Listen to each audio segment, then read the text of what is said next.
मानसी बस में चढ़ी तो बस लगभग भर चुकी थी, पर उसको सामने ही एक खाली सीट दिख गई और वो तुरंत ही बैठ गई। तभी उसने देखा कि उसके साथ वाली सीट पर एक हिजड़ा बैठा था। मानसी को अब उसी सीट पर बैठने में कुछ झिझक होने लगी। मानसी ने पास खड़े कंडक्टर से कहा, भाई साहब, क्या आप मुझे कोई और सीट दे सकते हैं? मैं इस सीट पर नहीं बैठना चाहती। कंडक्टर ने इनकार कर दिया क्योंकि कोई भी सीट खाली नहीं थी। आखिर मानसी भी अपनी सीट छोड़कर खड़ी हो गई और यात्रा करने लगी। उसकी सीट पर तुरंत ही कोई और बैठ गया। बस में वैसे तो स्त्रियों के लिए सीट होती ही है, लेकिन उस दिन उस बस में कुछ ज़्यादा ही भीड़ थी। मानसी के पीछे कुछ आवारा तरह के लड़के खड़े थे।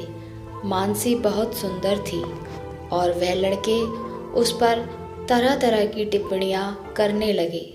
हद तो तब हो गई जब मानसी राजीव चौक पर उतरने लगी।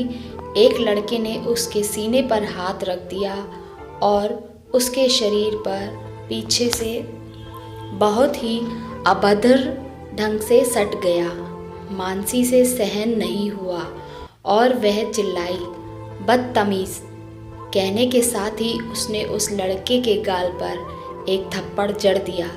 तभी अचानक उस लड़के के दोस्तों ने मानसी को घेर लिया और उसको हाथ लगाने लगे और बुरी बुरी गालियाँ देने लगे।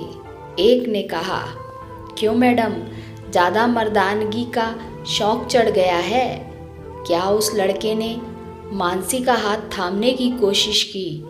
अचानक ही किसी उस लड़के का हाथ पकड़ लिया और उसके गाल पर बहुत ज़ोरदार थप्पड़ जड़ दिया।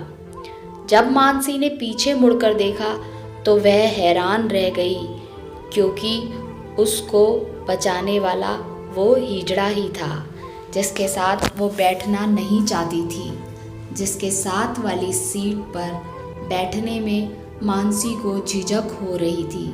तभी बस में से किसी की आवाज़ आई, अरे यह थप्पड़ मारने वाला तो हिजड़ा है।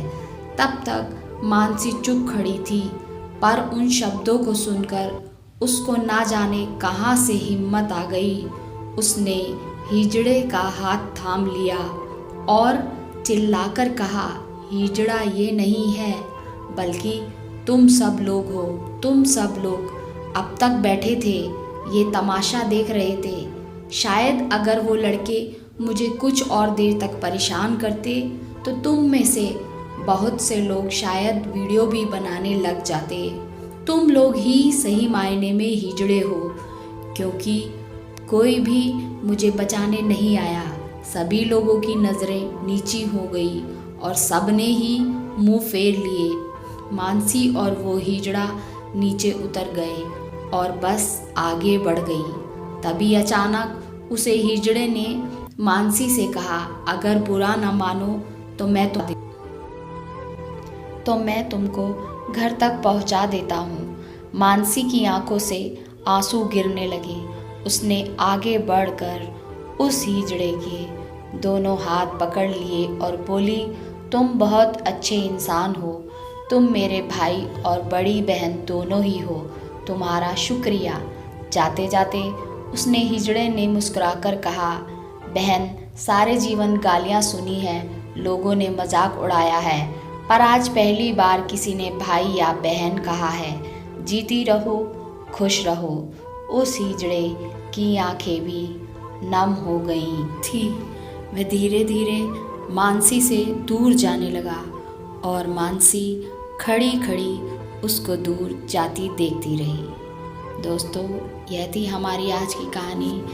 अगर आपको ये कहानी पसंद आई हो तो लाइक करें, कमेंट करें और हमारे चैनल को सब्सक्राइब ज़रूर करें। आप सभी का बहुत बहुत धन्यवाद।